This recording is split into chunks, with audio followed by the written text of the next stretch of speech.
ফীহি আয়াতুম বাইয়িনাতুম মাকামু ইব্রাহিম। অনেক বাইয়িনাত আল্লাহ এই জায়গায় রেখেছেন। এই যে হাতির, এই যে সাফা মারওয়া সাই, এই যে মাকাম ইব্রাহিম, আল্লাহর ঘরের উপর থেকে যে পানি পড়ে ঝর্ণা দ্বারা প্রবাহিত হয়ে যায়, রুকনে ইয়ামানি, সবকিছু বাইয়িনাত।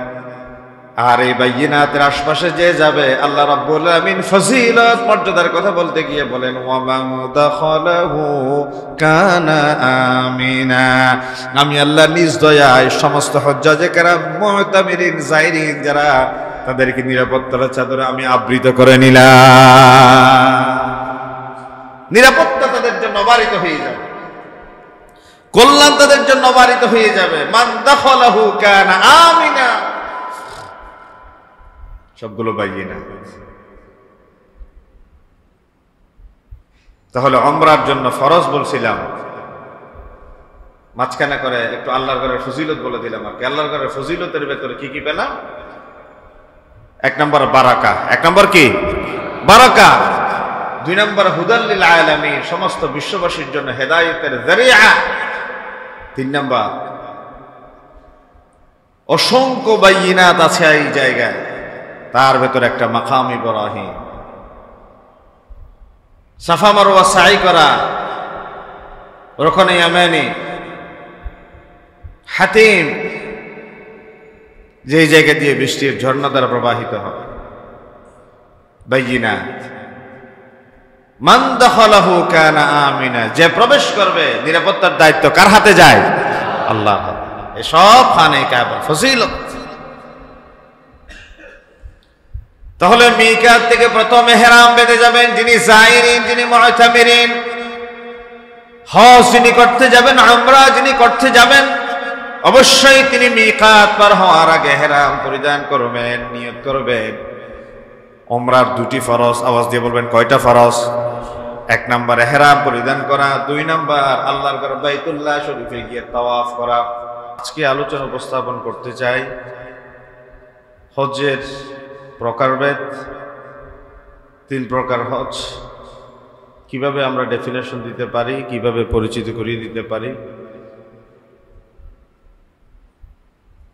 5 দিনে 4টা জায়গায় 9টি কাজ সম্পাদনের নাম হজ। এই ব্যাপারটা আজকে বিস্তারিত আপনাদের সামনে পেশ করতে চাই।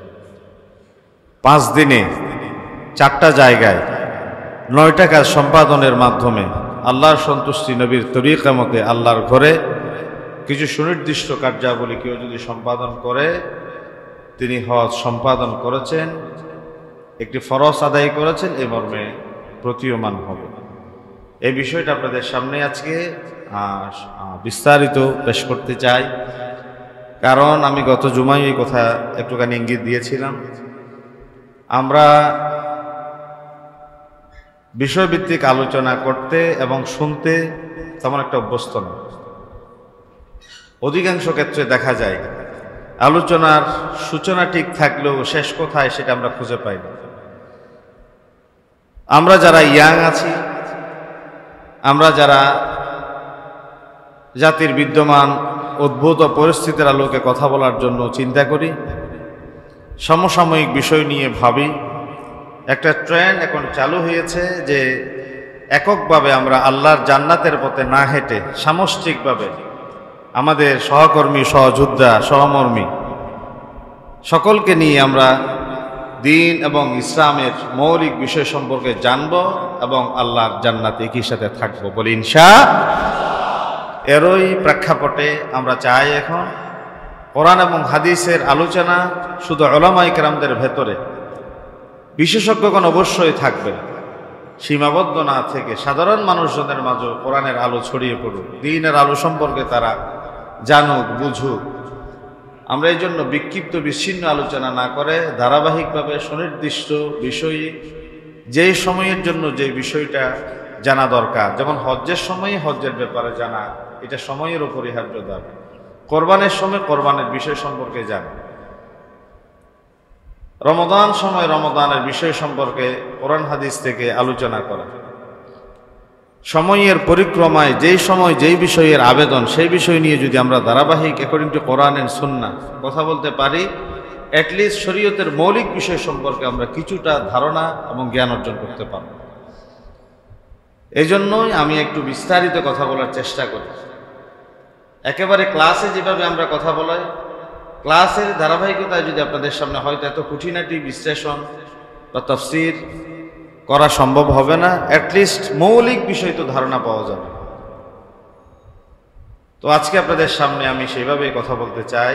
হজ্জের সংজ্ঞা যদি কেউ আপনাদের কাছে জানতে চায়, আমি গত জুমায় বলেছি হজ শব্দের অর্থ ইচ্ছে করা, আল্লাহর ঘরের দিকে যাওয়ার মনোনিবেশ করা, এটাকে শাব্দিক অর্থে হজ বলে।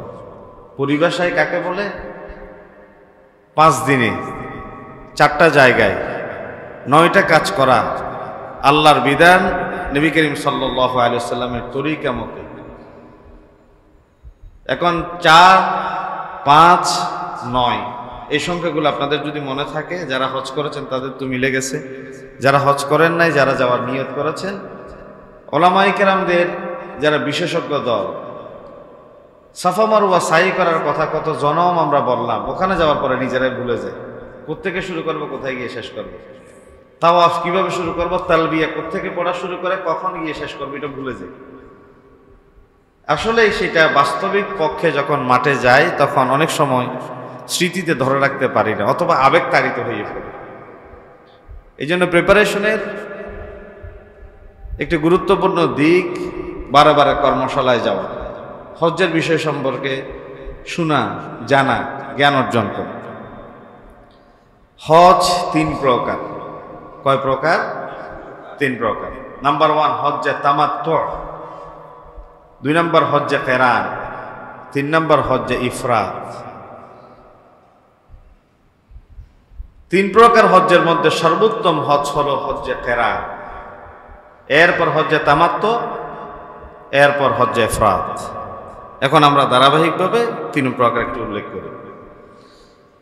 সর্বোত্তম হজ যে হজ্জে কিরান, কাকে বলে?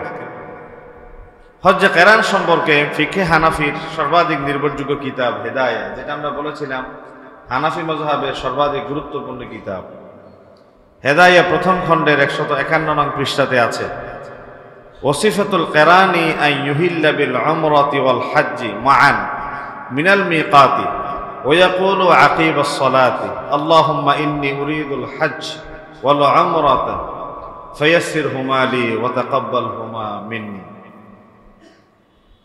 হজ্জে কিরান বলা হয় উমরা ও হজের জন্য একসাথে ইহরাম বাঁধা, জি আন্তর্জাতিক বিমানবন্দর থেকে অথবা যেখানে মিকাতের আগে বিমানবন্দরে অথবা বিমানে ঘোষণা করা হয়, আমরা যারা আগে মক্কাতুল মুকাররমায় যাব, আল্লাহর ঘরে দেখার যদি ইহরাম সহকারে দেখতে নিয়ত করি, উমরা করতে নিয়ত করি, হজ করতে নিয়ত করি, তাহলে তো মিকাতের আগে আমাদের ইহরাম বাঁধতে হবে। আমরা হজ এবং উমরা 2 বিষয়ের জন্য একসাথে ইহরাম বাঁধব। 2 রাকাত নামাজ পড়ে এই দোয়াটি আমরা পাঠ করব, আল্লাহুম্মা ইন্নী উরিদুল হজ্জ ওয়াল উমরাহ, আল্লাহ আমি হজ এবং উমরার জন্য নিয়ত করলাম। ফায়াসসিরহুমা লি, আল্লাহ 2টো কাজ তুমি আমার জন্য সহজ করে দাও। ওয়া তাকাব্বালহুমা মিন্নি, আল্লাহ আমার পক্ষ থেকে তুমি কবুল করে নাও, বলি আমিন। আমরা হজে গেলে যে দোয়াটা করব, উমরায় গেলে যে দোয়াটা করব, আমরা এখন থেকে প্রস্তুতি নিচ্ছি আর কি। আল্লাহর কাছে দোয়া করতে তার আপত্তি নেই, চাইতে তো আর বাধা নাই। আল্লাহর কাছে যদি বলি, আল্লাহ তুমি কত বান্দারে তোমার ঘরে যাওয়ার সুযোগ দিয়েছ, আল্লাহ আমি তোমার নগণ্য গোলাম, যদি তোমার ঘরে গিয়ে 2 রাকাত নামাজ আদায় করে নিজের আমলটারে পরিবর্তন করতে পারি, নিজের পোড়া কপালটা, ভাঙা কপালটারে যদি জোড়া লাগাতে পারি, আল্লাহ তোমার তো কোনো ক্ষতি হবে না। আল্লাহ তোমার এই বান্দাকে একবার হলেও অ্যাটলিস্ট তোমার ঘরে গিয়ে হাজিরা দেয়ার, আল্লাহ তোমার ডাকে লব্বাইক বলার তৌফিক দান করো, বলি আমিন। আবেগ দিয়ে, অনুভূতি দিয়ে আল্লাহর কাছে যদি বলেন, আল্লাহ তো আপনার আমার মতো কোটি বান্দাকেও যদি তার ঘরের জন্য কবুল করেন, আল্লাহর কোনো ক্ষতি আছে? আল্লাহ তো কবুল করতে পারে, দিতে পারে। আল্লাহ শুধু চায় বান্দা আমার কাছে চাই কিনা, আবেগ দিয়ে চাইতে হবে।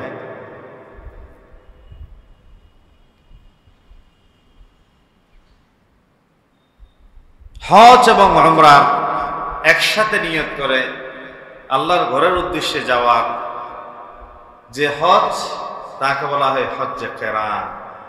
হজ্জে কেরান। হজ্জে তামাত্তু 2 নম্বর হজ। হেদায়ার 153 নম্বর পৃষ্ঠায় প্রথম খণ্ডতে আছে, ওসিফাতুহু আইয়াবতাদিয়া মিনাল মিকাত ফি আশহুরিল হজ্জি ফায়ুহরিমা বিল উমরাতি ويدخل مكة فيطوف لها ويسعى ويحلق أو يقصر وقد حل بالعمرة। হজ্জের মাসের মধ্যে নির্দিষ্ট মিকাত থেকে, অর্থাৎ 7টা মিকাত আছে পৃথিবীর বিভিন্ন জায়গা থেকে। আমার নবী কত সায়েন্টিফিক, কত দূরদর্শী ছিলেন দেখেন। আজ থেকে 1500 বছর আগে পৃথিবীর বিভিন্ন প্রান্ত থেকে যে মানুষ হজ করতে খানে কাবায় প্রবেশ করবে, আল্লাহ নবী চাইলে তো এশিয়া কেন্দ্রিক একটা মিকাত রাখতে পারতেন, ইউরোপ কেন্দ্রিক আর একটা মিকাত রাখতে পারতেন, পানিপথে একটা মিকাত, কিন্তু না, তিনি 7 জায়গা থেকে পৃথিবীকে বেষ্টনী করে 7টা পয়েন্ট মানুষ প্রবেশের জন্য কেন্দ্রবিন্দু বানাবেন। তাহলে 1500 বছর আগে তিনি চিন্তা করেছেন এখন এক পথে আসছে, তখন হয়তো 7টা পথে আসবে। সেই চিন্তা করে তিনি বলছেন না, মিকাত হবে 7টি। মিকাত কয়টি? অর্থাৎ হজে যাওয়ার যে বর্ডার, এই বর্ডার ভিতরে ঢুকার পরে আপনি এহরাম করতে পারবেন না। মিকাতের আগে থেকে এহরাম করে ভেতরে প্রবেশ করতে হবে যদি হজ এবং উমরার জন্য যান। আমরা সফরের জন্য গেলে তো আপনার মিকাতের পার হওয়া না হওয়ার কি আসে যায়। হজ্জে তামাত্তু মানে উপভোগ করা, মাতা। হজ্জের মাসের মধ্যে মিকাতের যে কোনো একটা জায়গায় যেদিকে আপনি প্রবেশ করবেন শুধু উমরার নিয়তে এহরাম করবেন। অর্থাৎ বিমানবন্দরে, মসজিদে অথবা যে কোনো ঘর থেকে বের হওয়ার সময় আপনি নিয়ত করবেন শুধু উমরার জন্য। প্রথমে উমরার জন্য নিয়ত করবেন এবং মক্কা শরীফ পৌঁছে আপনি তাওয়াফ করবেন আল্লাহর ঘরে। ওয়াইসা, সাই করবেন, সাফা মারওয়া সাই করা 7 চক্কর দিয়ে। তারপর মাথা মুন্ডন করা বা চুল খাটো করা, আপনার উমরা শেষ। তাহলে মিকাত, এহরাম, আল্লাহর ঘরে তাওয়াফ, সাফা মারওয়া সাই, মাথা মুন্ডন অথবা খাটো করা, এনাফ, আপনার উমরা শেষ। এরপরে মক্কা শরীফে আপনি অবস্থান করবেন। এই সফরে মক্কাতুল মুকাররমার যে কোনো জায়গা থেকে হজ্জের এহরাম বেঁধে আবার হজ্জের জন্য যে নিয়ত করবে, এই উমরা শেষ আবার হজ্জের জন্য এহরাম, এই মাঝখানে যে সুবিধা ভোগ করলেন, হালাল হয়ে গেলেন।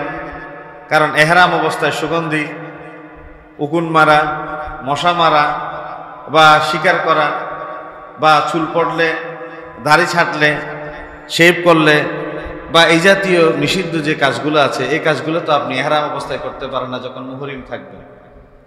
একবার উমরা করার পরে যখন সাধারণ ড্রেসে আপনি চলাফেরা করবেন, হালাল হয়ে যাবেন, হজের আগ পর্যন্ত এই যে আপনি সুবিধাটা ভোগ করলেন, এটাকে আরবিতে বলা হয় মাতা তামাত্তু। প্রথম উমরা, মাঝখানে ফ্রি, তারপর আবার হজ্জের নিয়ত। এই হজকে কি বলা হয়? হজ্জে তামাত্তু। একটু বলেন না বাবা, এটা শরীয়তের পরিবেশে হজ্জে তামাত্তু বলেন, হজ্জে তামাত্তু। প্রথম বললাম হজ্জে কেরান। কেরান মানে করণ থেকে হজ এবং উমরা একসাথে। আপনি এহরাম করবেন না, একসাথে থাকবেন। আপনি উমরা করলেন, এহরাম না করলে আবার হজ্জের জন্য আপনি কাজ করবেন। এরপরে 3 নম্বর হজ্জে ইফরাদ। হজ্জে ইফরাদ মানে ফাতহুল কদিরের 2য় খণ্ডের 518 নম্বর পৃষ্ঠায় আছে, আল মুহরিমু ইন আফরাদাল ইহরাম বিল হজ্জ ফামুফরিদুন বিল হজ্জ। মিকাত থেকে শুধু হজ্জের নিয়ত করে ইহরাম করেন। আপনি উমরা করবেন না, শুধুমাত্র হজ্জের নিয়তে আপনি ইহরাম করবেন এবং মক্কায় পৌঁছে উমরা না করে তাওয়াফে কুদুম করা। তাওয়াফে কুদুম মানে আল্লাহর ঘর দেখেছেন একটা তাওয়াফ যেটা করে সেটাকে বলা হয় তাওয়াফে কুদুম। তাওয়াফে কুদুম করে হজ্জের জন্য আপনি অপেক্ষা করবেন। আর হজ্জের দিন আসলে পরে এই যে প্রথম থেকে এহরাম করেছেন, এহরাম আর খুলবেন না আপনি। হজ্জের দিন আসলে 8, 9, 10, 11, 12 জিলহজের 8, 9, 10, 11, 12 এই 5টা দিন হজ করলেন। সমস্ত হজ্জাজেরা আমরা যেভাবে হালাল হয়ে যাবে, আপনি একইভাবে হালাল হবেন। ওই দিন একসাথে যে কার্যক্রম শেষ করে হালাল হবেন, শুরু থেকে শেষ পর্যন্ত এহরাম সাথে রেখে দিলেন, ওমরা করলেন না, শুধু যাওয়ার পরে তাওয়াফে কুদুম করলেন আল্লাহর ঘরের প্রথম শুকরানা একটা তাওয়াফ, এটাকে বলা হয় হজ্জে ইফরাত। কি বলা হয়? হজ্জে ইফরাত। তাহলে আমি আবার বলছি 3টা প্রকার: হজ্জে কিরান, হজ্জে তামাত্তু, হজ্জে ইফরাত। তাহলে আপনাদের এখন একটা জ্ঞান অন্তত অর্জিত হলো। হজ কয় প্রকার? 3 প্রকার। কি কি? হজ্জে কিরান, হজ্জে তামাত্তু, হজ্জে ইফরাত। এখন আমরা জানব ওমরার ফরজ কি। আমি কিন্তু বলে ফেলেছি একবার, প্রথম বললাম, আবার রিপিট করছি, বিষয়গুলো আপনারা হৃদয়ঙ্গম করবেন, আত্মস্থ করবেন। ওমরার 2টি ফরজ। ফুকাহায়ে কেরামরা চমৎকার ভাবে কোরআন এবং হাদিস থেকে নির্ধারণ করেছেন, যেই সমস্ত হজ্জাজে কেরাম আল্লাহর ঘরে যাওয়ার জন্য প্রথম ওমরার নিয়ত করবেন, মিকাত যেই নির্দিষ্ট জায়গা হজ্জের জন্য নির্ধারিত, ওই জায়গা অতিক্রম করার আগে অবশ্যই তিনি ইহরাম পরিধান করবেন। ঘর থেকে বিদায় নিয়ে কাফনের কাপড় পরে মানুষকে যেমনি কবরস্থানের দিকে নিয়ে যাওয়া হয়, সেলাইবিহীন 2 টুকরো কাপড় পরিধান করে আল্লাহর ঘরের উদ্দেশ্যে বের হয়ে যাবেন। হতেও পারে এটা আপনার জীবনের শেষ যাত্রা। হায়াত যদি থাকে, যদি বেঁচে থাকেন, আবার ফিরে আসতে পারেন। এই কাপড়ের নাম এহরামের কাপড়।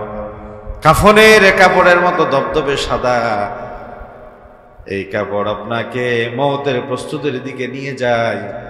এহরামের কাপড় পরার পরে মানুষ নিজের ভেতরে এমন কিছু ফিলিংস, অনুভূতি লালন করে, মৃত মানুষ যেমনি নিজের ইচ্ছায় কোনো কিছু করার সুযোগ থাকে না, এহরাম যখন মানুষ পরিধান করে মিকাত অতিক্রম করার পরে ইচ্ছা হলো তার জন্য বৈধ জায়েজ কিছু কাজ সে স্বাভাবিকভাবে আর আদায় করতে পারে না।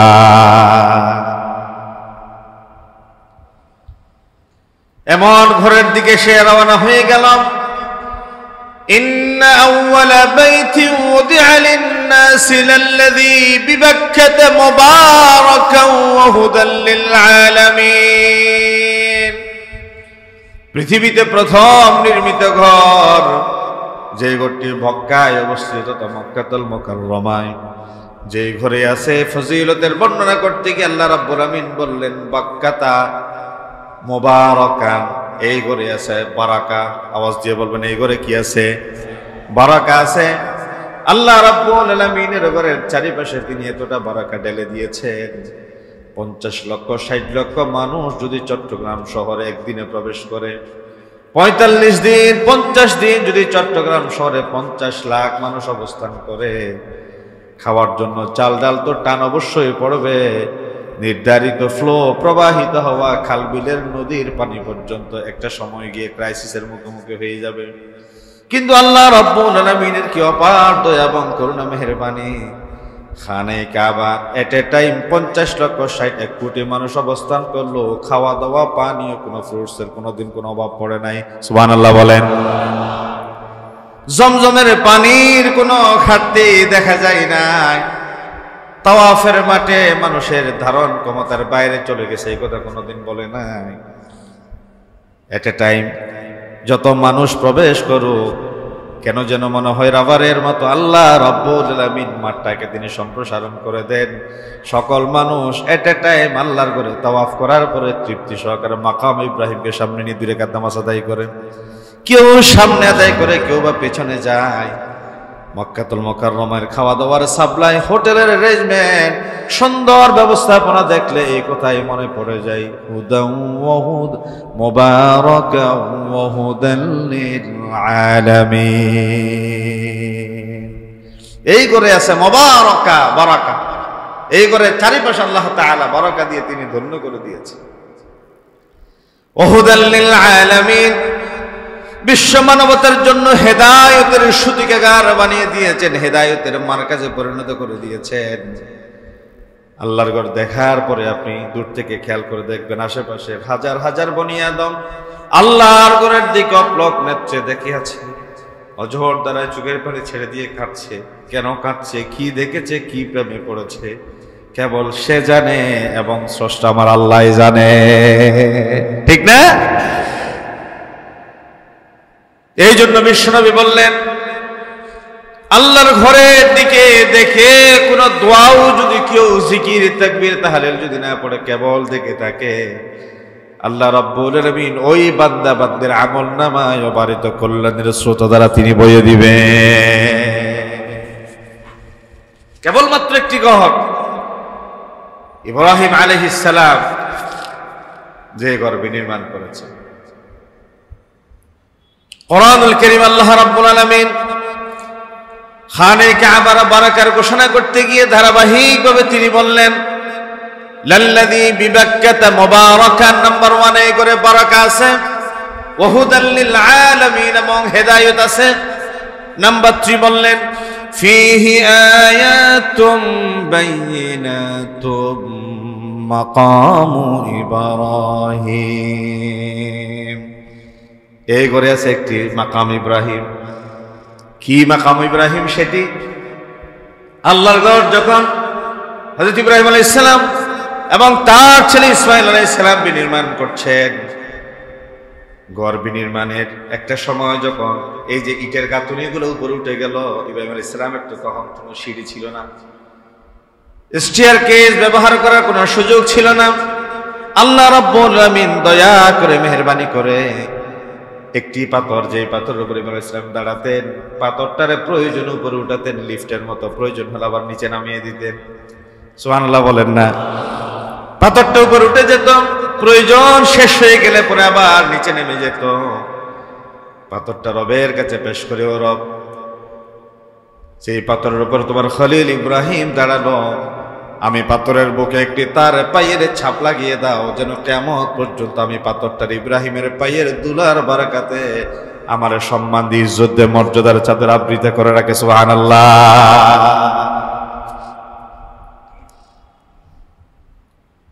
হযরত ওমর ইবনুল খাত্তাব রাদিয়াল্লাহু তাআলা আনহুর শানে আল্লাহ রাব্বুল আলামিন 5 বারে 22টি কোরআনুল কারীমের আয়াত নাযিল করেছেন।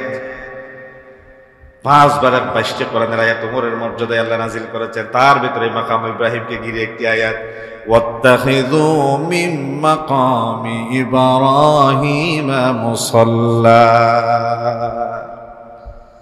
ইব্রাহিম আলাইহিস সালাম চাইলেন তার পায়ের ছাপ লাগা পাথরটার মর্যাদা বেড়ে যাক, আর হযরত ওমর ইবনুল খাত্তাব চাইলেন এই পাথরটারে সামনে রেখে তিনি নামাজ আদায় করবেন। আল্লাহ ওমরের ডিজায়ারকে কবুল করতে গিয়ে তিনি বললেন, ও ওমর, কিয়ামত পর্যন্ত তামাম মানুষের জন্য আমার ঘর বিনির্মাণের জন্য ব্যবহৃত যেই পাথরের উপর ইব্রাহিম দাঁড়ালেন, ওই পাথরটারে আমি তামাম দুনিয়ার মানুষের হজ্জাজে কেরামদের জন্য মুসাল্লা বানিয়ে দিলাম।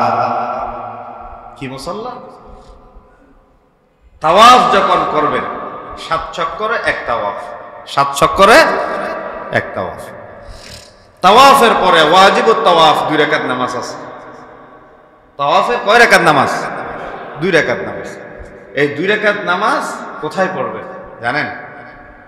মাকাম ইব্রাহিমকে সামনে রেখে পিছনে এসে পড়বেন। আমি জীবনে যখন প্রথমবার গিয়েছিলাম, আল্লাহ আলহামদুলিল্লাহ বহুবার যাওয়ার সুযোগ দিয়েছে, প্রথমবার যখন গিয়েছিলাম পুলিশ আমাকে ধরল শক্ত করে, একটা বড় অন্যায় করে ফেলেছি আমি। আসলে বললাম যে ওই যে কিতাব পড়ে ভুলে যাই, পাকিস্তানি কিছু মানুষ যে তাওয়াফের পরে আল্লাহর ঘরে দরজার সামনে তাওয়াফের মাঠে নামাজ পড়া শুরু করে দিয়েছে, আমিও তাদের দেখা দেখি ওই আবেগ, তাওয়াফ শেষ ওখানেই নামাজ দাঁড়িয়ে গেলাম। কারণ ওখানে তো লক্ষ লক্ষ মানুষ ঘুরছে তাওয়াফ, তো মানুষ তো হাঁটু উপর দিকে দেখে, নিচে যে ক্যাশিস দিয়ে আছে সেটা তার দেখার সুযোগ নেই। তো একজনের উপর লেগে একজন পড়ে, একজনের উপর লেগে আরেকজন পড়ে, এইভাবে একটা বিশাল অ্যাক্সিডেন্ট হয়ে যেতে পারে, হয় নাই, হয়ে যেতে পারে। এই জন্য ওখানকার পুলিশ করে কি, নামাজে যারা দাঁড়ায় 1 রাকাত হয়েছে অথবা 1 সিজদা দিয়েছেন, ধরে আপনাকে নিয়ে যায় পিছনের দিকে। অথচ নামাজ পড়তে হয়। সে জিজ্ঞাসা করলো, তুই কি জানোস না এই যে ওয়াজিবুত তাওয়াফ নামাজ যা মাকাম ইব্রাহিমকে সামনে নিয়ে পিছনে পড়তে হয়? বলছে আল্লাহু লা আলাম, আমি জানি না, আসলে ভুলে গেছি। জানলো সেটা এই মুহূর্তে আমার মনে নেই। তখন মোবাইলের অ্যাপস খুলে সে আমারে এই যে ইব্রাহিম আলাইহিস সালামের মর্যাদায় মাকাম ইব্রাহিমের এই আয়াতটা খুলে দেখালো, ওয়াত্তাখিযু মিন মাকাম ইব্রাহিমা মুসাল্লা। মাকাম ইব্রাহিমকে সামনে নিয়ে তাওয়াফের পরে যে 2 রাকাত নামাজ আদায় করতে হয়, এটা ওয়াজিবুত তাওয়াফ। এই যে সমস্ত হুজ্জাজে কেরাম যাহিরিনরা তাওয়াফের পরে নামাজ আদায় করে, ইব্রাহিম আলাইহিস সালামের স্মরণ থাকবে, মাকাম ইব্রাহিম সামনে থাকবে, হযরত উমরের মনের আশা পূর্ণ হবে। সব কিছুর ভেতর দিয়ে যে আল্লাহর জন্য নিজের জান মাল কোরবান করে দেয়, কিয়ামত পর্যন্ত আল্লাহ তার জন্য সারা পৃথিবীকে পাগল করে দেয়। ঠিক কিনা বলেন? ইব্রাহিম আলাইহিস সালাম আল্লাহর জন্য করেছেন, মা হাজারা আল্লাহর জন্য করেছেন। আল্লাহ বলে হাজারা যে পাগলামি করেছে, সাফা মারওয়া সাই করে, এই পাহাড়ে উঠলে মনে হয় ওই পাহাড়ে পানি, ওই পাহাড়ে উঠলে মনে হয় এই পাহাড়ে পানি। এই যে মরিচিকা তাকে দৌড়াদৌড়ি করেছে, আল্লাহর কাছে এতই ভালো লেগেছে, ও পাগলি তোর দৌড়ানি আমার কাছে এতই ভালো লেগেছে, সমস্ত হুজ্জাজে কেরামদের জন্য আমি এটা ওয়াজিব করে দিলাম। সুবহানাল্লাহ বলে। এজন্য যে কোনো কাজের ভেতরে ইখলাস যেন থাকে, নিষ্ঠা যেন থাকে, একাগ্রতা যেন থাকে, ঐকান্তিকতা যেন থাকে। এটাই তো বাস্তব প্রমাণ। ফিহি আয়াতুম বাইয়িনাতুম মাকামু ইব্রাহিম। অনেক বাইয়িনাত আল্লাহ এই জায়গায় রেখেছেন। এই যে হাতিম,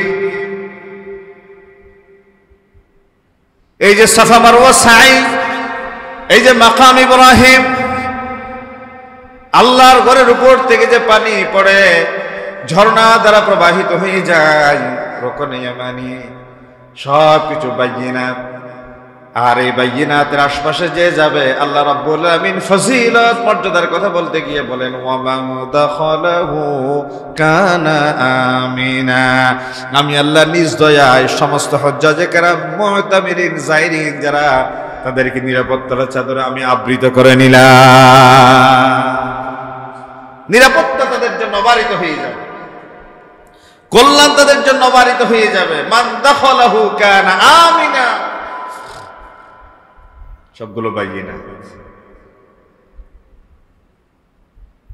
তাহলে উমরার জন্য ফরজ বলছিলাম, মাঝখানে করে একটু আল্লাহর ঘরের ফজিলত বলে দিলাম। আর কি আল্লাহর ঘরের ফজিলতের ভেতরে কি কি পেলাম? 1 নম্বর বারাকা। 1 নম্বর কি? বারাকা। 2 নম্বর হুদাল লিল আলামিন, সমস্ত বিশ্ববাসীর জন্য হেদায়েতের যারিয়া। 3 নম্বর অসংখ্য বাইয়িনাত আছে এই জায়গায়, তার ভেতরে একটা মাকাম ইব্রাহিম। সাফা মারওয়া সাই করা, রুকনে ইয়ামানি, হাতিম, যে জায়গা দিয়ে বৃষ্টির ঝর্ণা দ্বারা প্রবাহিত হবে, বাইয়িনাত। মান দাখালাহু কানা আমিনা, যে প্রবেশ করবে, নিরাপত্তার দায়িত্ব কার হাতে যায়? আল্লাহর হাতে। এসব খানে কাবা ফজিলত। তাহলে মিকাত থেকে প্রথম ইহরাম বেঁধে যাবেন যিনি যায়রিন, যিনি মুতামিরিন। হজ যিনি করতে যাবেন, উমরা যিনি করতে যাবেন, অবশ্যই তিনি মিকাত পার হওয়ার আগে ইহরাম পরিধান করবেন, নিয়ত করবেন। উমরার 2টি ফরজ, আওয়াজ দিয়ে বলবেন কয়টা ফরজ? 1 নম্বর ইহরাম পরিধান করা, 2 নম্বর আল্লাহর ঘর বাইতুল্লাহ শরীফে গিয়ে তাওয়াফ করা। তাহলে ফরজ শেষ হয়ে গেল। আর ওয়াজিব 2টি, আওয়াজ দিয়ে বলেন ওয়াজিব কয়টি? মুতামিরিন যারা, যায়রিন যারা, উমরা যারা করবে তাদের জন্য উমরার 2টি ওয়াজিব। নাম্বার 1 সাফা মারওয়া সাই করা, 2 নম্বর মাথার চুল মুন্ডন করা অথবা খাটো করা। তাহলে উমরার 4টা কাজ। উমরা কয়টা কাজ? ইহরাম বাঁধা, তাওয়াফ করা ফরজ, সাফা মারওয়া সাই করা, চুল মুন্ডন করা অথবা চুল খাটো করা, এই 2টা ওয়াজিব। এবার আসি আমরা হজ্জের গুরুত্বপূর্ণ ব্যাপার। 5টা জায়গা, 5 দিনে 9টা কাজ। 5 দিনে 4টা জায়গায় 9টা কাজ। এই ফরজ এবং ওয়াজিবাতের দিকে একটু দৃষ্টি। হজ্জের 3টা ফরজ। নাম্বার 1, মিকাত থেকে ইহরাম বাঁধা উমরায় যেটি ছিল হজ্জ বরাবর। 3 নাম্বার, জিলহজ্জের 9ম তারিখ আরফার ময়দানে অবস্থান করা, যেই জায়গায় আমার নবী ঐতিহাসিক ভাষণ দিয়েছিলেন। 3 নাম্বার, তাওয়াফে ইজাফা বা যাকে তাওয়াফে জিয়ারত বলা হয়, অর্থাৎ তাওয়াফ করা। তাহলে উমরার সাথে মিলে গেল দুটো জিনিস, ইহরাম উমরায় আছে, হজেও আছে। তাওয়াফে জিয়ারা হিসেবে আলাদা নামকরণ করা হলেও তাহলে তাওয়াফ উমরায়ও আছে, হজেও আছে, দুইটা কমন। আরেকটা ব্যতিক্রম, সেটি হচ্ছে হজ্জের সময় আরফার ময়দানে অবস্থান আছে, সূর্যোদয় থেকে সূর্যাস্ত পর্যন্ত 1 মিনিটের জন্য হলো, কিছুক্ষণের জন্য হলো থাকতে হবে না, হয় হজ হবে না। শুধুমাত্র এই বিষয়টা উমরায় নাই, আর হজে এই বিষয়টা আছে, সেটি ফরজ।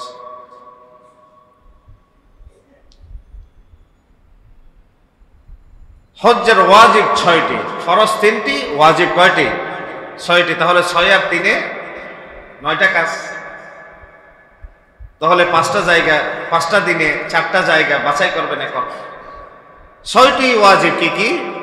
নাম্বার 1, মুজদালিফায় অবস্থান করা, মুজদালিফায় অবস্থান করা। নাম্বার 2, সাফা মারওয়া সাই করা, ও মিলে গেল উমরার সাথে।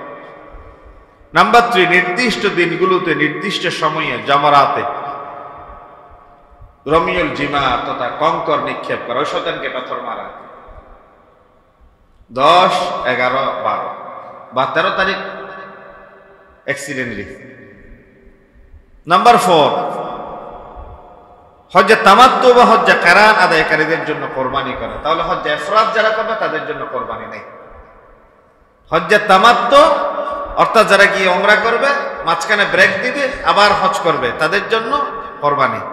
আর হজ্জে কিরান যারা প্রথম গিয়ে উমরা করলো, ইহরাম খুলে নাই, আবার হজ্জের সময় হজ করবে, এই 2 প্রকার ব্যক্তিদের জন্য কোরবানি আছে। হজ্জে ইফরাদ যারা শুধুমাত্র গিয়ে হজ করবে, যাওয়ার পরে তাওয়াফে কুদুম করবে, একটা তাওয়াফ করবে, উমরা করবে না, তার জন্য কোরবানিও নেই, কোরবানি দিতে হবে। তাহলে কোরবানি আছে 3 প্রকারের। কয় প্রকারে? 2 প্রকারে। বলেন, কোরবানি আছে 2 প্রকারে। কোরবানি কয় প্রকারে? হজ্জে তামাত্তু এবং হজ্জে কিরান, এই 2 প্রকারের কোরবানি আছে। হজ্জে ইফরাদে কোরবানি নেই। 5 নাম্বার, মাথার চুল মন্ডানো বা খাটো করা। 6 নাম্বার, তাওয়াফে সদর করা। এটা যারা মিকাতের বাইরে থেকে যাবে তাদের জন্য, যারা মিকাতের ভেতরে থাকে, সৌদি আরবে যারা অবস্থান করে মিকাতের ভেতর, তাদের জন্য নয়। জিলহজের 8 তারিখ থেকে 12 তারিখ পর্যন্ত হজ্জের কি কি কাজ আমরা একটু জানার চেষ্টা করি। 8 তারিখ থেকে হজ শুরু করে 12 তারিখ যে হজ শেষ করব, কি কি কাজ আমরা সেখানে করব। নাম্বার 1, 8 তারিখ জিলহজ মাসের রাত্রিবেলায় আমরা হজ্জের কার্যক্রম শুরু করে যার যার জায়গা থেকে সূর্যোদয়ের পরে সকল হাজিগণ ইহরাম পরে মিনার উদ্দেশ্যে রওনা হয়ে যাবে। ফজরের পরে যাওয়ার কথা থাকলেও রাতে নিয়ে যায়, কারণ লক্ষ লক্ষ মানুষ তো এক পথে যাত্রা। এখন রাস্তায় কতক্ষণ সময় লাগে, ফজর হইতে হইতে মানে এটা এক কাহির অবস্থা হয়ে যায়, রাস্তায় পা দিয়া যায় না, গাড়ি রাখার ব্যবস্থা থাকে। মিনার উদ্দেশ্যে রওনা হয়ে যাবে 8 তারিখ।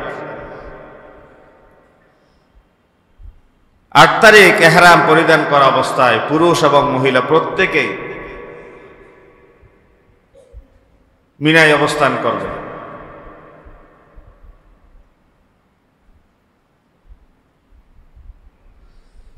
এই যে মিনায় যাওয়ার সময় ইহরাম যেটি পরে যাবেন, এই যে আমরা তো অধিকাংশ সময় হজ্জে তামাত্তু করি, প্রথমে গিয়ে উমরা করলাম, হালাল হয়ে গেলাম, আবার হজ্জে যাওয়ার সময় যে ইহরাম করলাম, এটা আপনি আপনার হোটেল থেকেও ইহরাম করতে পারেন, অথবা আল্লাহর ঘর থেকেও ইহরাম করতে পারেন। তবে আল্লাহর ঘর থেকে করা উত্তম, যাওয়ার সময় পাওয়া যায় না বলে হোটেল থেকেই পরে চলে যায়।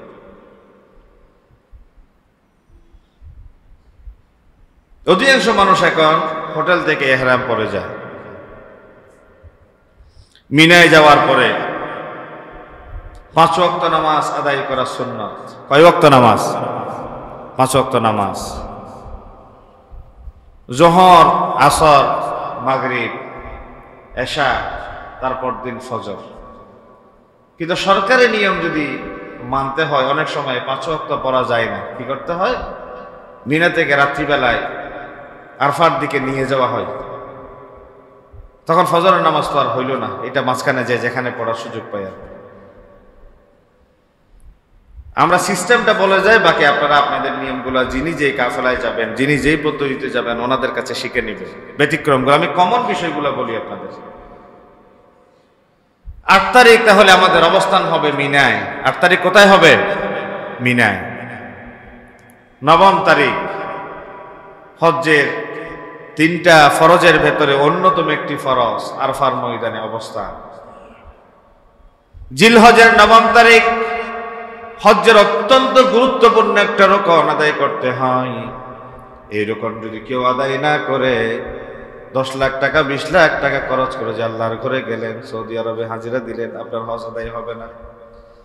জিলহজের 9 তারিখে মিনায় ফজরের নামাজ আদায় করে আরফার উদ্দেশ্যে রওনা করবেন, অথবা কেউ রাত্রিবেলায় চলে যায়।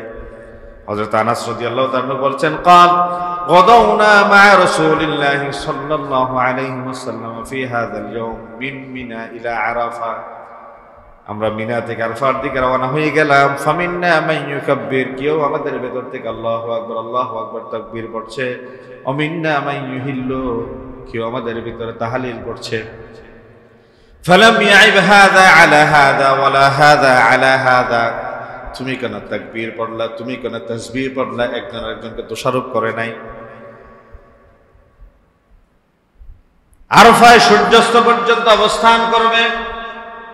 নবী করিম সাল্লাল্লাহু আলাইহি ওয়াসাল্লাম আরফার ময়দানে ভাষণ দিলেন। আল্লাহর দরবারে হাত এভাবে তিনি উঁচু করে রাখতেন, বগল পর্যন্ত দেখা যেত। আর আল্লাহ রাব্বুল আলামিন আরফার ময়দানে এত বেশি সংখ্যক গুনাহগারদেরকে তিনি ক্ষমা করে দেন। শয়তান সারা জনম বান্দার আমলনামায় এত বেশি পাপ করার প্ররোচনা দিয়ে জমা করে দিয়েছে, অন্যায় অপকর্ম জাহান্নামের কিনারায় পৌঁছে যায়। আরফার ময়দানে হুজ্জাজে কেরামদের রোনা জানিতেন। তাম দুনিয়ার মুমিন মুসলমানদের গুনাহ খাতা আল্লাহ এভাবে ক্ষমা করে দেন। শয়তান একটা সময় গিয়ে নিজের মাথায় নিজে মাটি মারতে থাকে, মাটিতে আশ্রাইতে থাকে নিজের মাথা। জিজ্ঞাসা করে একজন আরেকজনকে, গুরুজি আমার কেন এত কান্নাকাটি করছেন, কেন মাথা মারছেন, মাথায় মাটি মারছেন? শয়তান আক্ষেপ করে বলে, 365 দিনে 366 দিন বনি আদমকে এত বেশি অন্যায় অপকর্ম করালাম, তাদেরকে জাহান্নামের কিনারা পর্যন্ত পৌঁছে দিয়েছিলাম। এই আরফার ময়দানে আল্লাহ রাব্বুল আলামিন হুজ্জাজে কেরামদের রোনাজারের ভেতরে সমস্ত হুজ্জাজে কেরামদের পাপগুলোকে তিনি ক্ষমা করে দিয়ে জাহান্নামের দরজা থেকে নিয়ে জান্নাত পর্যন্ত পৌঁছে দিয়ে দিলেন। বিশ্বনবী বললেন, যে ব্যক্তি হজ করল, মান হাজ্জা লিল্লাহি ফালাম ইয়ারফুস ওয়া লাম ইয়াফসুক রাজা'a কায়াউমিন ওয়ালাদাতহু উম্মুহ। সদ্য ভূমিষ্ঠ মায়ের পেট থেকে সন্তান যেমনি তার আমল নামায় কোনো গুনাহ লিখে থাকে না, আল্লাহর ঘর থেকে ফিরে আসা বান্দা হজ করেছেন, উমরা করেছেন, আল্লাহ রাব্বুল আলামিন তার আমল নামায় কোনো গুনাহ বাকি রাখেন না। সুবহানাল্লাহ বলেন। এত বিশাল ফজিলতে হজ এবং উমরা। আরফার দিন জোহর এবং আসর এটা নিয়ে বিতর্ক শুরু হয়। এই কথাটা ভালো করে খেয়াল করেন আপনারা। এই যে ওয়াহাবি সুন্নির দ্বন্দ্ব আমাদের দেশে যেমনি লেগে আছে, ওখানে গিয়েও তাবুর ভিতরে এই মারামারি দ্বন্দ্ব শুরু হয়ে যায়। আরফার ময়দানে যে মসজিদ আছে, ওই মসজিদের নাম মসজিদে নামিরা। মসজিদে নামিরা হকপন্থী উলামায়ে কেরামরা ফতোয়া দিয়েছেন, মসজিদে নামিরায় যারা জামাতে শরীক হবে তারা জোহর আসর একসাথে, জোহর আসর একসাথে। যদি মসজিদে নামিরায় যেতে না পারে, দূরে দূরে তাবুতে থাকে, আরফার ময়দানে ঠিক তাবুর ভেতরে আছে, তাহলে ফুকাহায়ে কেরামরা ফতোয়া দিয়েছেন জোহরের সময় আযান ইকামত একসাথে, মাগরিব আসর আসরের সময়। কিন্তু ওখানে গিয়ে দ্বন্দ্ব লেগে যায়। নবী করিম সাল্লাল্লাহু আলাইহি ওয়াসাল্লাম জোহর আসর একসাথে করেছেন, এটা কি মসজিদে নামিরাই হোক অথবা তাবুর ভেতরে হোক? এটা নিয়ে দ্বন্দ্ব লেগে যায়। এই জন্যে যিনি যাকে অনুসরণ করেন ওখানে গিয়ে তখন সেভাবে হবে, সেটা এখানে বললে এটা কেন মারামারি লেগে যাবে। জোহর আসর আমার নবী একসাথে পড়েছে। কেউ কেউ বলেন এই নামাজটা মসজিদে নমিরাত জামাতে হলে জোহর আসর একসাথে, জামা বাইনাস সালাতাই, এটা আমার নবী করেছেন এই জন্য। আর তাবুর ভিতরে থাকলে আলাদা আলাদা। এটা আমি ফতোয়া দিচ্ছি না, এখন পরিস্থিতির আলোকে যখন যেমন হয় তেমন আপনারা করেন। আরফার দিনে তাসবিহ, তাহলিল, দরুদ, জিকির, আজকার, দোয়া। আমাদের সময়ে গত বছর তো আমি হজে ছিলাম আলহামদুলিল্লাহর মেহরবানিতে। কক্সবাজার হাশেমিয়া কামিল মাদ্রাসার ভাইস প্রিন্সিপাল আমার শ্রদ্ধেয় ওস্তাদ প্রফেসর ডক্টর আহমদ আলী সারদার ওস্তাদ মৌলানা আজিজুর রহমান সাহেব দামাত বরকাতুহু, খুব বয়োজ্যেষ্ঠ মুরব্বী মানুষ, সাদা দাড়ি। আমি হুজুরকে যতই দেখি খুব কম কথা বলেন, কক্সবাজারের এলাকাবাসীরা চিনবেন, খুব বুজুর্গ মানুষ, বহুত বড় আরবি সাহিত্যিক, বড় আলেম। দেখলাম, আমি পাশাপাশি ছিলাম। আরফার আমার নবীর হাদিসে যেমনি আছে সূর্য অস্ত যাওয়া পর্যন্ত তোমরা কেউ দোয়া থেকে, রোনাজারি থেকে মুক্ত থাকবা না। হুজুরকে দেখলাম সারাক্ষণ হাত তোলে, অনবরত কাঁদছেন আর দাঁড়িয়ে দাঁড়িয়ে দোয়া করছেন। কি দোয়া করে, কি পড়ে আল্লাহ জানে। আর হুজুর কেউ ঘুমাচ্ছেন, কেউ বিভিন্ন জায়গায় পায়চারি করছেন, বলতেন না। আর ফায়ার ময়দানে আল্লাহ এত বেশি অপরাধীদেরকে ক্ষমা করে দেন, শয়তান আফসুসে পড়ে যায়। সুতরাং এই দিনটারে হেলায় খেলায় কাটানো যাবে। এবং হজ্জাজে কেরামরা ছাড়া সারা দুনিয়ার সকলে ওই দিন রোজা রাখে। এত ফজিলতের দিন আরফার দিন। জোহর আসর একসাথে পড়ে মাগরিবের সূর্য অস্ত হয়ে গেল, মাগরিবের নামাজে দাঁড়াবেন না, বের হয়ে যাবেন একটা মুজদালিফার উদ্দেশ্যে। কোন দিকে? মুজদালিফার উদ্দেশ্যে। এখন কেউ যদি ফতোয়া দেয় হুজুর মাগরিবের নামাজের সময় তো চলে যাচ্ছে, চলুন আমরা নামাজটা পড়ে, এই ফতোয়া ওখানে জারি করা যাবে না। সব আমল সব জায়গায় করা যাবে। কখন পড়বে? একটা হাদিস শুনি। 9 তারিখ যুলহিজ্জার সূর্যাস্ত হয়ে গেল। আমার নবী সাহাবায়ে কেরামদেরকে নিয়ে বের হয়ে গেলেন মুজদালিফার উদ্দেশ্যে। আমার নবীর পালক পুত্র যায়েদের সন্তান হযরত ওসামা, আমার নবীর নাতি সাথে আছেন। আন্নাহু সামিআহু ইয়াকুল দাফা রাসূলুল্লাহ সাল্লাল্লাহু আলাইহি ওয়াসাল্লাম মিন আরাফাত হাত্তা ইযা কানা বিশ-শাইব নাযালা ফাবালা। আমার নবী রওনা হয়ে গেলেন একটা জায়গায়, একটা উপত্যকায়। তিনি দাঁড়ালেন, প্রস্রাব করলেন। সুম্মা তাওয়াদ্দা ওয়া লাম ইউসবিগিল ওযু, তিনি ওযু করলেন তবে ভালোভাবে ওযু করলেন না। ফাকুলতু, আমি আমার নবীকে বললাম, দাদারে বললাম, দাদা যান আমার আসসালাত ইয়া রাসূলুল্লাহ, নামাজটা একটু আদায় করে নি। নবী করিম সাল্লাল্লাহু আলাইহি ওয়াসাল্লাম ওসামা ইবনে যায়েদকে বলে, আসসালাতু আমামাক, ও ওসামা আমাদের সকলের, তোমাদের সকলের নামাজ তো সামনে গিয়ে হবে। তখন মাগরিব গড়িয়ে 7টা, 8টা, 9টা, 10টা, 12টা, 1টা, 2টা, 3টা পর্যন্ত, মাগরিব গড়িয়ে এশা পর্যন্ত চলে যাচ্ছে। বলে যে না, মুজদালিফায় না পৌঁছা পর্যন্ত মাগরিবের নামাজ আদায় করা যাবে না। তাহলে মাগরিব কাজা হয়ে যাচ্ছে, ফতোয়া দেয়া যাবে? তাহলে শরীয়তের বিধান আপনি যা বুঝেছেন, আপনি যা পড়েছেন, শুধু এই নয়, শরীয়তের বিধান হচ্ছে আমার নবী যা করেছেন, আমার আল্লাহ যা বলেছেন, ঠিক না? পদাঙ্ক অনুসরণ আমার নবীজি, নবীজি যা বলেছেন তার নাম শরিয়াত, আপনি যা বুঝেছেন তার নাম শরীয়ত নাও হতে পারে। না হয় ফতোয়া দেন এই জায়গায় যে আরফা থেকে সূর্যাস্ত হইয়ে রাত গড়িয়ে সেহরির সময় হয়ে গেল।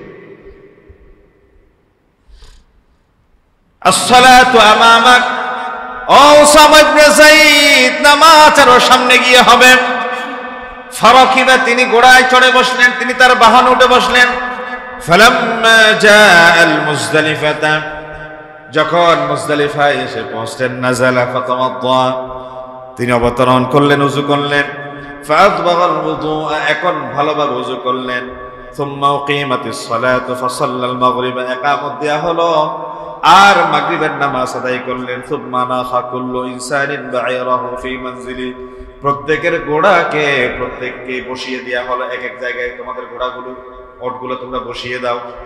সুম্মা কিমাতিল ইশা ফাসাল্লা, এরপরে এশার ইকামত দেওয়া হলো, এশার নামাজ আদায় করা হলো। ওয়ালাম ইউসাল্লি বাইনাহুমা, মাগরিব এবং এশার মাঝখানে অন্য কোনো নামাজ আদায় করা হয় না। আমাদের সময় কি হলো, অনেকেই যারা হজে যাবেন দেখবেন আরফার ময়দান থেকে গাড়িতে চড়ে গেলে জ্যামে আটকা পড়ে কষ্ট পায় এই কথা বলে অনেকেই হাঁটি যাত্রা শুরু করে আরফা থেকে মুজদালিফায়। তার ভিতরে আমিও ছিলাম।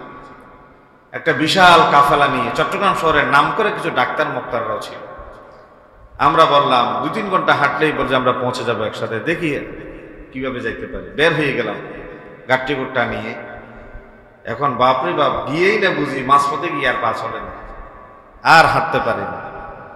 এখন সবার মনে মনে একটা প্রশ্ন, হাই হাই, গাড়িতে গেলে তো অ্যাটলিস্ট হাঁটার যে যন্ত্রণা সেটা না হই এসির ভিতরে তো বসে থাকতে পারতাম অন্তত। এই হাঁটা কেন হাঁটলাম, এই যন্ত্রণা কেন এখানে? কারণ তো গালিগালাজ নাই, বকাঝকা নাই, কাফেলার বিরুদ্ধে মুখ খোলা নাই। কি হজ, কি ওমরা, কি কাফেলার বিরুদ্ধে কথা বলা, এখানে 14 গোষ্ঠী মাথায় চলে একসাথে গালিগালাজ, কেন আমাদেরকে উদ্বুদ্ধ করলো? একটা পর্যায়ে এখানে যে হজে এসেছে ফালাম ইয়ারফুস ওয়ালাম ইয়াফসুক, শর্ত রফস করা যাবে না, ফিস্ক ফুজুরি করা যাবে না, গালিগালাজ করা যাবে না, অপকর্ম করা যাবে না, বাজে কটু কথা বলা যাবে না। এটা সবাই ভুলে গেছে, কারণ হাঁটতে হাঁটতে পা ফুলে গেছে। আমি গত পরশুদিন বিশ্ববিদ্যালয়ের সমাবর্তনে গিয়ে এই মুখোমুখি হলাম, একটু গেছি দেরিতে। এখন বিশ্ববিদ্যালয়ের 1 নম্বর গেট থেকে আর কোনো গাড়ি নাই, হাঁটা শুরু করলাম। 1 নম্বর গেট থেকে হাঁটতে হাঁটতে, বিশ্বাস করেন এমন কম হাঁটি মানুষ, 1 নম্বর গেট পার হয়ে 0 পয়েন্টে গেলাম বিশ্ববিদ্যালয়। কোনোভাবে মনে করলাম একটু স্বস্তি পাবো, রিক্সা পাবো, কি রিক্সা ওখানে। আবার ওখান থেকে যাত্রা করলাম ভিতরে। তো পাশে যে ছিল তাকে বলতেছিলাম, ভাই হ্যাঁ, এখন মনে হলো যে আরফা থেকে মুজদালিফায় যাওয়ার যে স্মৃতি, কষ্ট তো আর বলি নাই, স্মৃতি এখন আজকে সেটা নতুন করে মনে পড়ল। আবার মিনা থেকে এরপরে যখন জমরাতে পাথর নিক্ষেপের জন্য যাচ্ছিলাম, ওখানে তো কোনো ট্রেন না পেলে আর কোনো গাড়ি নেই। তখন এই যে জওয়ান বুড়া নারী পুরুষ এখন ইয়ানফসি নিজে নিজেকে নিয়ে হাঁটু, আরেকজন কি করে সেদিকে দেখার সুযোগ নেই। এই জন্য আমরা বলি বাবারা, হজের সময় যৌবনকাল। হজের সময় কখন? আমি আরো ডিটেলস যদি সময় যদি আমাকে সাপোর্ট দিত আমি ডিটেলস বলতাম। ডিটেলস বললে আপনারা সিদ্ধান্ত নিতেন যে না, হজ অবশ্যই যৌবনকালে, বুড়া বয়সে হজ নেই। কারণ বুড়া বয়সে যার সাথে যাবেন তার এক যন্ত্রণা, সে আপনারা ঠেলতে হবে কিছুক্ষণ পর পর, টলি লাগবে, অথবা ন্যূনতম একটা লুঙ্গি, একটা গামছা, একটা পায়জামা, একটা গেঞ্জি তো অন্তত আপনার এই জায়গা থেকে ওই জায়গায় যেতে লাগবে। ব্যাগটা না হয় হোটেলে রাখলেন, এই যে একটা ব্যাগ, ছোট্ট একটা লুঙ্গি, গেঞ্জি, গামছা, টুপি, মিসওয়াকটা নিয়ে যে আপনি হাঁটবেন, এই শক্তিটা আপনার নাই। আর হাঁটা তো ওখানে আমাদের দেশের মতো ট্যাক্সি, টেম্পু, রিক্সা নাই, গাড়ির ব্যবস্থা নাই। 50 লক্ষ মানুষ একসাথে গাড়ি চললে হাঁটবেন কিভাবে, কার্যক্রম কিভাবে? এই জন্য একটু স্লোগান দিই, হজ কি জোয়ান কালে না বুড়া কালে? জোয়ান কালে হজ। তার মানে বুড়া রেখে হজে যাবেন না? যাবেন, কষ্ট স্বীকার করে যাবেন, কষ্ট স্বীকার করে যাবেন না। আই মাস্ট ডু ইট, এটা অবশ্যই আমি করতে পারবো, আমি পারবো ইনশাআল্লাহ আল্লাহর জন্য, আমি মৃত্যু হইলে ওখানেই মরবো, এই সিদ্ধান্ত আপনি নেবেন। ইনশাআল্লাহ পারবেন, বলে ইনশাআল্লাহ পারবো। কারণ ওখানে গেলে মানুষ মানে নরম হয়ে যায়, দুর্বল হয়ে যায়, অনেক সময় মানসিকভাবে ভেঙে যায়, বলে যে না আমি আল্লাহর জন্য। আমাদের বিএনপির এক ভাই লোহাগাড়া উপজেলার আহ্বায়ক ছিলেন লাইওয়ান নাজমুল ভাই, উনি তো আসলে বড় ব্যবসায়ী মানুষ, পয়সাওয়ালা মানুষ, দেশে কোনোদিন হাঁটেন না। এখন যখন ভাই আমরা হাঁটা শুরু করলাম, হাই হাই কিছু দূর যাওয়ার পর তার সাথে, বিশেষ করে আমরা যারা বাঙালি, আমাদের জন্য তো ওই যে জামরাতে পাথর নিক্ষেপের মিনা থেকে যেহেতু তাবু দূরে, মিনাই থেকে যখন জামরাতে যায় তখন জামরাতে উঠতে মনে হয় যেন 20 তলা 30 তলার উপর উঠতেছি। একটা জায়গায় 30 তলার উপর উঠতে গেলে উপর উঠতে হচ্ছে, উপর উঠার সময় বোঝা যায় আসলে রানের রগগুলো যেন ছিঁড়ে যাচ্ছে। এখন তো যারা ধনী মানুষ, পয়সাওয়ালা মানুষ, জীবনে হাঁটে নাই, প্রচন্ড গরম। আর যারা ইউরোপ আমেরিকার, এরা তাঁবুগুলো তো কাছাকাছি, এরা তো টুস করে এসে মেরে আবার গিয়ে তাঁবুতে ঢুকে যায়। এই যন্ত্রণা, এই কষ্ট, এটা তো আর সহ্য হয় না। তখন মনে হয় যে হাই হাই, হজে এসে বৈষম্যের শিকার। আবার হিসাব করে দেখলে বোঝা যায় তাদের এক একজনের হজের টাকা 20 লাখ, 25 লাখ, আমাদের হজের টাকা 5 লাখ, 7 লাখ। এই জন্য তাদের তাঁবুগুলা কাছে, তাদের সুবিধাটা বেশি, তাদের খাবার দেওয়া হয় বফে। বফে মানে আমাদের এই বাঙালি বফে নয়, এদের খাবারগুলা অন্যরকম।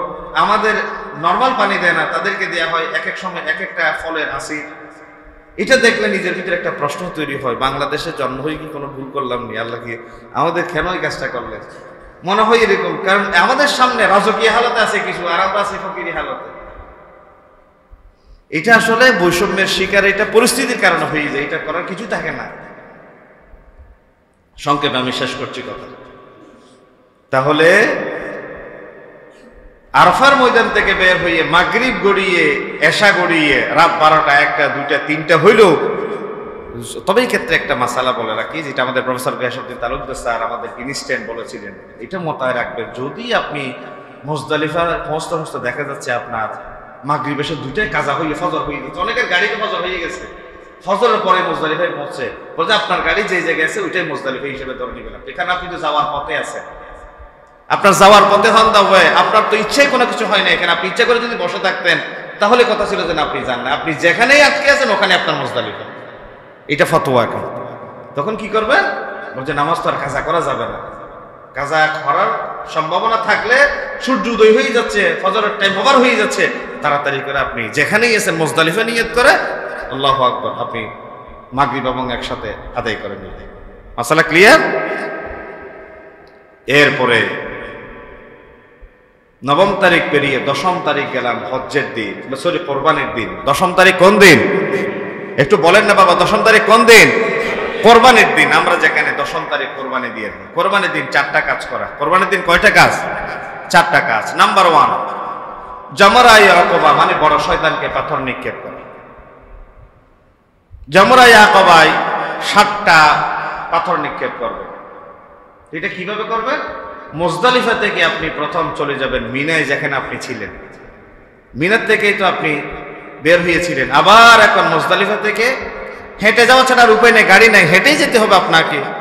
পা ছিঁড়ে যাক, ফেটে যাক, মাথা বিচ্ছিন্ন হয়ে যাক, হাঁটা শুরু করলেন। যেতে যেতে যেতে গেলেন কোনোভাবে, মিনায় ঢুকলেন, তাঁবুতে ঢুকে ব্যাগ ট্যাগ রেখে আবার রওনা হয়ে গেলেন জামরাতে পাথর নিক্ষেপের জন্য। লক্ষ লক্ষ মানুষ যাচ্ছে যাচ্ছে সমাবেশ, একসাথে গেলেন, গিয়ে বড় শয়তানকে 7টা পাথর নিক্ষেপ করেন। বিসমিল্লাহি আল্লাহু আকবার, বিসমিল্লাহি আল্লাহু আকবার, পাথর নিক্ষেপ। আবার কেউ পাথর মারতে গিয়ে ওই যে শয়তানের জোশ, ছাতা মেলা দেয়, জুতা মেলা দেয়, এটা করা যাবে। অনেক বুড়ো বুড়িদের দেখা যায় মানি পাথর মারতে গিয়ে তার এহরামের কাপড় পর্যন্ত খুলে পড়ে গেছে, মানি জোশে। মানে এটা করা যাবে। পাথর একদম ন্যূনতম ঘৃণা থাকবে। আমার বাবা ইব্রাহিম আলাইহিস সালামকে কষ্ট দিয়েছে, ইসমাইল আলাইহিস সালামকে কষ্ট দিয়েছে শয়তান, এই ঘৃণা থেকেই তো পাথর নিক্ষেপ। বিসমিল্লাহি আল্লাহু আকবার, প্রথম পাথর মারলেন। এতক্ষণ যে আপনি তালবিয়া পড়ে পড়ে আসছিলেন, তালবিয়া বন্ধ। এই যে বলছিলাম তালবিয়া কোত্থেকে শুরু হবে, কোথায় শেষ হবে, এই গুরুত্বপূর্ণ পয়েন্ট। এটাই হচ্ছে কি পয়েন্ট আজকের আলোচনা। তালবিয়া কোথায় বন্ধ হবে? 10ম তারিখ 4টা কাজে আপনি মুজদালিফা থেকে যখন মিনায় গিয়ে ব্যাগটা রেখে আবার অথবা মিনায় না যান, সোজা আপনি ওখানে চলে গেলেন। বড় শয়তানকে 7টি পাথর মারার জন্য বিসমিল্লাহি আল্লাহু আকবার পাথর মারলেন, তালবিয়া শেষ, বন্ধ, তালবিয়া পড়বেন। পাথর মেরে আপনি আবার রওনা হয়ে মিনার তাঁবুতে আসলেন। এসে আপনি এখন কোরবানি দিয়ে হাদিস আছে অনেকগুলো, লম্বা হাদিস, কথা বলতে গেলে অনেক কথা বলতে হবে। কোরবানির পশু জবে করবে। কোরবানির পশু কারা কারা করবে মনে আছে তো? হজ্জে তামাত্তু, হজ্জে কেরান যারা নিয়ত তারা কোরবানি করবে। কোরবানি করে চুল কাটা বা চুল মন্ডন করে, মন্ডন পরে এখন আপনি হালাল হয়ে গেলেন। এখন আপনি ফ্রেশ। একজনের চুল আরেকজনে ফেলে দেয়, ওখানে তো আর নাপিত নেই, ওখানে হাল্লাক নাই, যার চুল। এই জন্য মানে অভিজ্ঞতা কিছু নিয়ে দেশ থেকে নিয়ে যেতে হয়। একজনের চুল আরেকজন ফেলে দিল বা 1 ইঞ্চি করে চুল কেটে ফেললো, এটাও জায়েজ আছে। তারপরে আপনারা চাইলে এখন আল্লাহর ঘরের দিকে রওনা হয়ে গেলে রওনা হয়ে এখন শেষ তাওয়াফ, যেটা তাওয়াফে জিয়ারা, সেটা আল্লাহ রাব্বুল আলামিন বলেন সুম্মাল ইয়াকদু তাফাসাহুম ওয়াল ইউফু নুযুরহুম ওয়াল ইয়াতাওয়াফু বিল বাইতিল আতীক। তারা যেন তাদের মলিনতা দূর করে, নিজেদের মানত পূরণ করে আতীক তথা আল্লাহর ঘরের তাওয়াফ করে। এই কাজ শেষ। এখন আপনি আরেকটা কাজ শুধু বাকি আছে, সেটা হচ্ছে মিনায় 10, 11, 12 3 দিন। 10 তারিখ তো পাথর 7টা বড় শয়তানকে মারলেন, 11 তারিখ ছোট মেজ বড় 21টা পাথর মারলেন, 7টা 12 তারিখ আবার 7টা 21টা 21 আর 7 মিলে কত হয়? মানে 2 21 আর 7 মিলে 49, 2 21 আর 7 মিলে কত হয়? 49টা পাথর মেরে, অর্থাৎ মিনায় রাত্রি যাপন করা সুন্নত।